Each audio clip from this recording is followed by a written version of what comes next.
1001 Shoes. July 10th, 2017.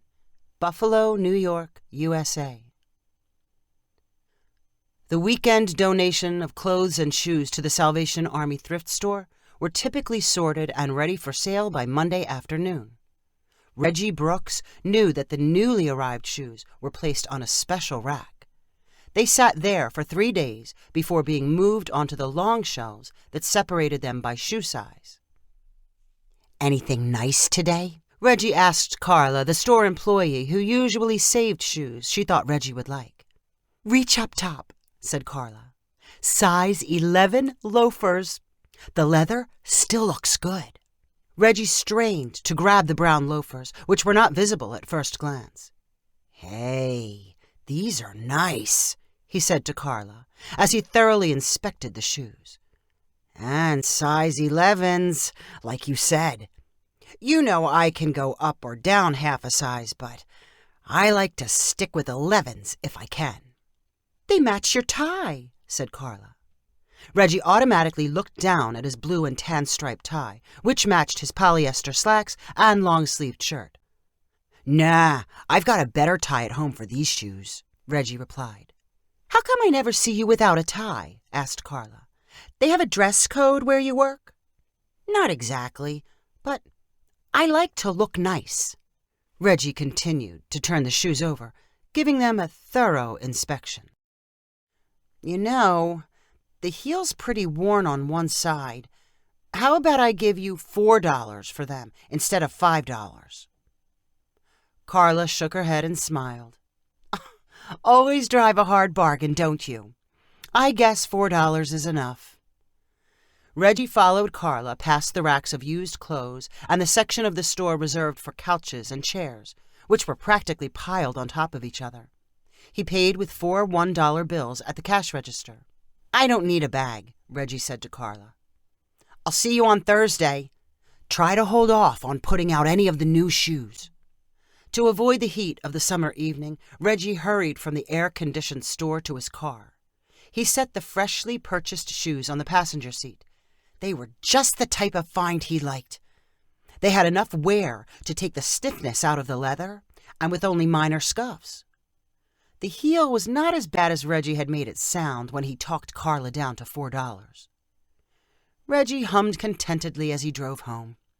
This was one of those days that made treasure hunting worthwhile. Of all the shoes in the store, he had found the best pair. He had used Carla's help, but that was only available because he had invested time in the relationship. He looked over at the shoes again. They had probably cost $100 brand new. He had paid 4% of what some poor sucker had spent at a shoe store. After the 20-minute drive home, Reggie pulled into the single-car garage next to his single-story brick house. His neighborhood had been built before Reggie was born. Most of the houses were indistinguishable except for the cars parked around them. Reggie told himself he could afford a bigger house if he wanted one, but he lived alone, and there was no point in heating and cooling extra space simply to show off. Rather than walking inside, Reggie grabbed the shoes sitting next to him and headed to his backyard. On his porch sat a rag and a spray bottle containing the decontamination formula he had invented. Reggie thoroughly sprayed the shoes inside and out and then wiped the leather surface dry. Then he walked to a wire stretched between 2 poles, which was meant for drying clothes. He used a metal clip to suspend the shoes. He left them drying in the sun and retrieved a second pair which had already completed the decontamination process. Reggie walked straight to his bedroom and pulled open a sliding door to his closet. A collection of slacks and long-sleeve shirts was lined up on hangers. Below them were 60 dress shoes arranged on 3 shelves. The shoes were a variety of dark colors. Some had laces and designs on the tips. Others were very plain, slip-on designs. The pair in Reggie's hands had laces and was maroon-colored. To make room for them in his closet, he thoughtfully pulled two similar-looking shoes from the bottommost shelf and replaced them with the ones from the clothesline. Reggie picked up the shoes he had decided to semi-retire and carried them into the room next door. Every wall of the room was covered with bookshelves. On every shelf sat old shoes. Reggie walked to the one bookcase with some open shelf space and gently placed the pair of shoes he was demoting. "Just because you're moving in here doesn't mean I won't wear you again," Reggie said to the pair of shoes. "I'll remember where I put you." He looked around and reminded himself that he was quickly running out of shoe storage space. He would either need to add a new row of shelves down the middle of the room or rent a storage locker and transfer a portion of the collection to off-site status. But how would he ever decide which shoes he would send away like that? Reggie did not keep an exact count on his shoe population, but he had a pretty good idea of their numbers. His regular shopping route took him to the Salvation Army store on Mondays and Thursdays, Goodwill on Tuesdays and Fridays, and a shop called New to You on Wednesdays and Saturdays. By keeping a close eye on their inventories, he was usually able to find a couple of quality pairs each week. After 10 years of the routine, he had to be somewhere over 1,000 pairs. He still remembered finding each one.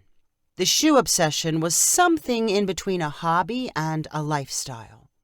Reggie did not try to explain it to family members or colleagues at work. He was well aware that other people would not get it. He assured himself there were worse things he could be doing with his time. Was a room full of shoes much different than something like a model train or car collection?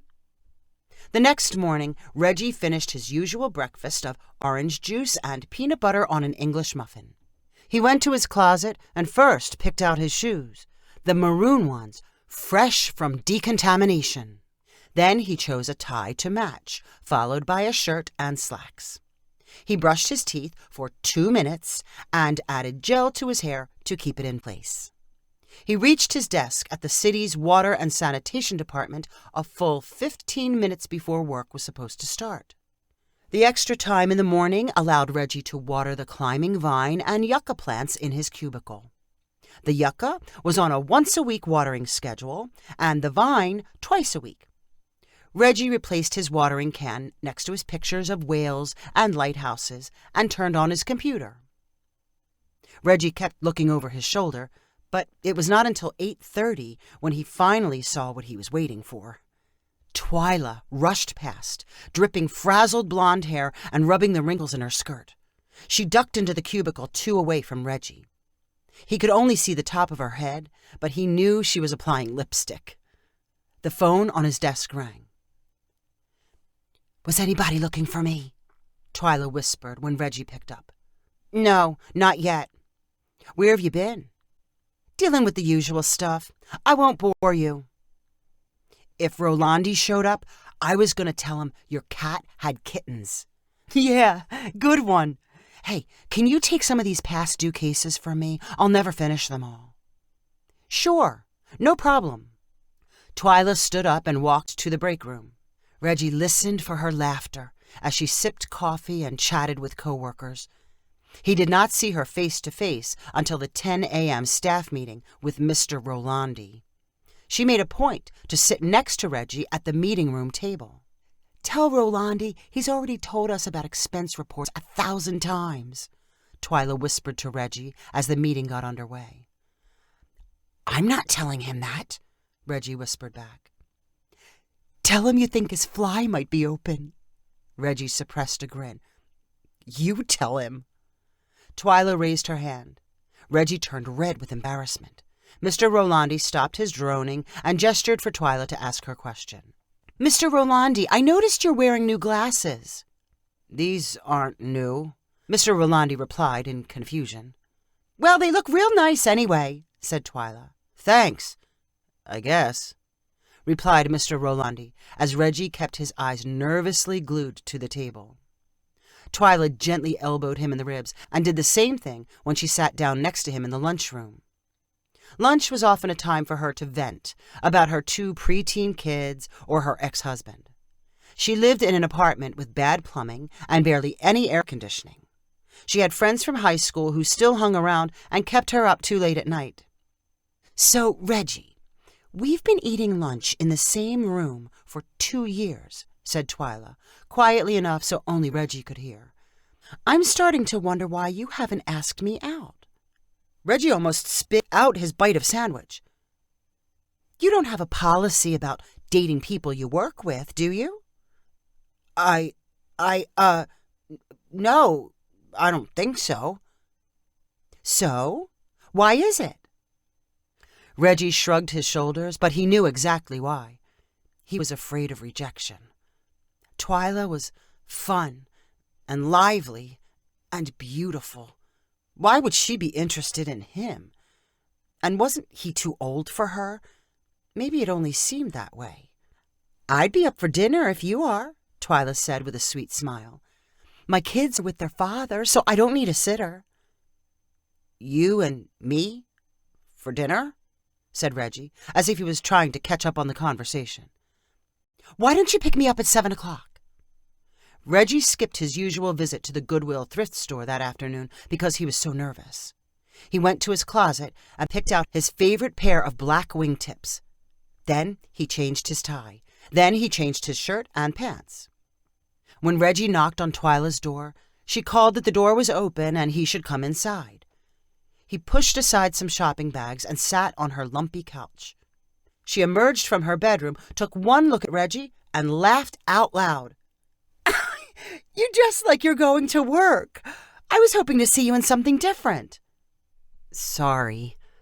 I wanted to look nice." "I'm only teasing. Come on, I know an Italian place I'm dying to try." Reggie and Twyla drove to the Italian restaurant. The place was half empty, and they were seated right away. Their table was set with a stiff white tablecloth and a flickering candle. Twyla ordered appetizers and then, for the first time, asked Reggie about his family and childhood. She wanted to know how he learned to ride a bike and which movies made him cry. By the time their entrees arrived, Reggie had stopped feeling nervous.